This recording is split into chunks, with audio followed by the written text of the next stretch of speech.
5 மினிட்ஸில் ப்ரெட் வச்சு எப்படி ஈஸியாக ஒரு ரெசிபி பண்ணலான்னு பார்க்கலாம். ரொம்ப டிஃப்ரெண்ட்டாக இருக்கும், டேஸ்டியாக இருக்கும். கண்டிப்பாக ட்ரை பண்ணி பாருங்கள், சூப்பராக இருக்கும். ஒரு பவுலில் 1 ஸ்பூன் பட்டர், 1 ஸ்பூன் பூண்டு வந்து குட்டி குட்டியாக கட் பண்ணியிருக்கேன், அரை ஸ்பூன் சில்லி ஃப்ளேக்ஸ், ஆரிகனோ அரை ஸ்பூன், பெப்பர் அரை ஸ்பூன், மல்லி இலை கொஞ்சமாக சேர்த்து நல்லா மிக்ஸ் பண்ணிக்கலாம். இந்த மிக்ஸை சும்மாவே நம்ம ப்ரெட்டில் அப்ளை பண்ணி டோஸ்ட் பண்ணி சாப்பிட்டோம்னா கார்லிக் ப்ரெட் சூப்பராக இருக்கும். இன்றைக்கி நம்ம உள்ள சீஸ் அண்ட் ஸ்டஃப் பண்ணி செய்ய போகிறோம். அது ரொம்பவே யம்மியாக இருக்கும். இந்த மாதிரி ஒரு ரவுண்ட் ஷேப்பில் கட் பண்ணி எடுத்துக்கலாம். ப்ரெட்டை ரவுண்ட் ஷேப்பில் எடுத்துக்கலாம். இதை 2 சைடும் சப்பாத்தி கட்டையை வச்சு நல்லா தேய்ச்சி எடுத்துக்கலாம். நம்ம ரெடி பண்ணி வச்சுருந்த கார்லிக் பேஸ்ட்டை இதில் அப்ளை பண்ணிக்கலாம். இதே மாதிரி எல்லா ப்ரெட்லேயும் நம்ம அப்ளை பண்ணி வச்சுக்கலாம். பண்ணிவிட்டு மொசரல்லா சீஸை இதில் ஆட் பண்ணிக்கலாம். ஆரிகனோ கொஞ்சமாக சேர்த்துக்கலாம். சில்லி ஃப்ளேக்ஸ் வேணாலும் ஆட் பண்ணிக்கலாம். காரம் வேணான்னா அதை விட்டுடலாம். இப்போ அதை நம்ம மூடி வச்சிடலாம்.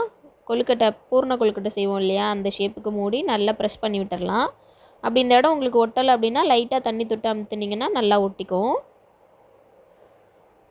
எல்லாத்தையும் அதே மாதிரி பண்ணிவிட்டு ஒரு நைஃப் எடுத்து கட் கொடுத்துடலாம். இந்த மாதிரி எல்லாத்துக்கும் கட் பண்ணி வச்சுக்கலாம்.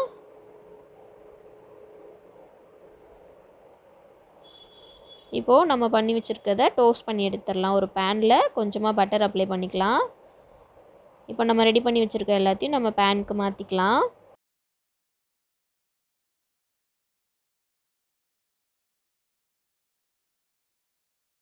இது ரொம்பவே ஈஸியாக 5 மினிட்ஸில் பண்ணிடலாம். எப்போவும் ஒரே மாதிரி பண்ணாமல் இந்த மாதிரி டிஃப்ரெண்ட்டாக பண்ணி கொடுத்தோன்னா குழந்தைங்கள்லாம் விரும்பி சாப்பிடுவாங்க.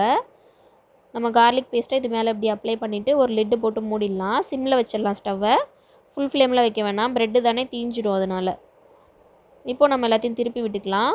திருப்பி விட்டு மறுபடியும் நம்ம லிட்டு போட்டு மூடிடலாம். அப்போ தான் உள்ளே இருக்க சீஸ் எல்லாம் நல்லா மெல்ட் ஆகி வரும். அவுட்டர் லேயர் நல்லா கிறிஸ்பியாக சூப்பராக இருக்கும். அவ்வளோதான், நமக்கு ரொம்பவே யம்மியான ரெசிபி ரொம்ப ஃபாஸ்ட்டாக ரெடி ஆகிடுச்சு. கண்டிப்பாக ட்ரை பண்ணி பாருங்கள், சூப்பராக இருக்கும். ட்ரை பண்ணிவிட்டு எப்படி வந்தது அப்படின்றத எனக்கு கமெண்ட்டில் மறக்காமல் சொல்லுங்கள். இந்த ரெசிபி உங்களுக்கு பிடிச்சிருந்தா லைக் பண்ணுங்கள், ஷேர் பண்ணுங்கள். நம்ம சேனலை மறக்காமல் சப்ஸ்கிரைப் பண்ணுங்கள். தேங்க்ஸ் ஃபார் வாட்சிங்.